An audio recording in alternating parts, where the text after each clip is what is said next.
Number 10, अगर जानवर की दुम तिहाई हिस्सा से कम कटी हुई हो तो उसकी कुर्बानी जायज है, अगर तिहाई या उससे जायद कटी हुई हो तो कुर्बानी जायज नहीं है। नंबर 11, ऊंटनी, गाय या भैंस का एक थन खराब हो और बाकी 3 थन ठीक हो तो कुर्बानी दुरुस्त है। कौन कौन से जानवरों की कुर्बानी जायज है और कौन से जानवरों की कुर्बानी जायज नहीं है, यानी कौन कौन सा ऐब जानवरों में कुर्बानी के लिए माने यानी रुकावट है और कौन सा ऐब रुकावट नहीं है, इस ताल्लुक से ये वीडियो बहुत ही इंपॉर्टेंट है और जरूरी है।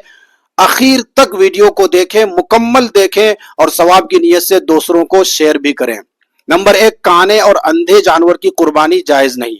नंबर 2, बहुत ज्यादा कमजोर जानवर जिसकी हड्डियों में गोदा बाकी न रहे उसकी कुर्बानी जायज नहीं, और अगर हड्डियों में गोदा बाकी है तो उसकी कुर्बानी जायज हो जाएगी।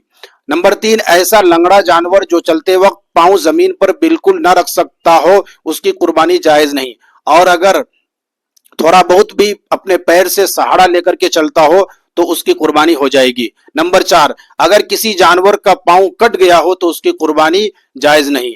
नंबर 5, अगर जानवर के अक्सर दांत टूटे हुए हों कि चारा भी ना खा सकता हो तो उसकी कुर्बानी जायज नहीं है, और अगर चारा खा लेता हो तो उसकी कुर्बानी दुरुस्त है। नंबर 6, जिस जानवर के पैदाइशी तौर पर एक या दोनों कान ना हो या कान तो हो लेकिन कान का तिहाई या उससे ज्यादा हिस्सा कटा हुआ हो तो उसकी कुर्बानी जायज नहीं, अगर तिहाई हिस्सा से कम कटा हुआ हो तो उसकी कुर्बानी जायज है।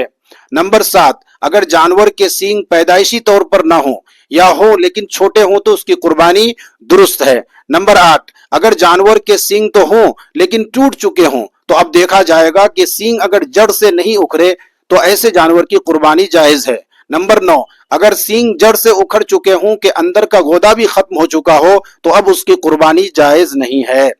नंबर 10, अगर जानवर की दुम तिहाई हिस्सा से कम कटी हुई हो तो उसकी कुर्बानी जायज है, अगर तिहाई या उससे जायद कटी हुई हो तो कुर्बानी जायज नहीं है। नंबर 11, ऊंटनी, गाय या भैंस का एक थन खराब हो और बाकी 3 थन ठीक हो तो कुर्बानी दुरुस्त है। नंबर 12, और अगर दोनों थन खराब हो तो कुर्बानी जायज नहीं।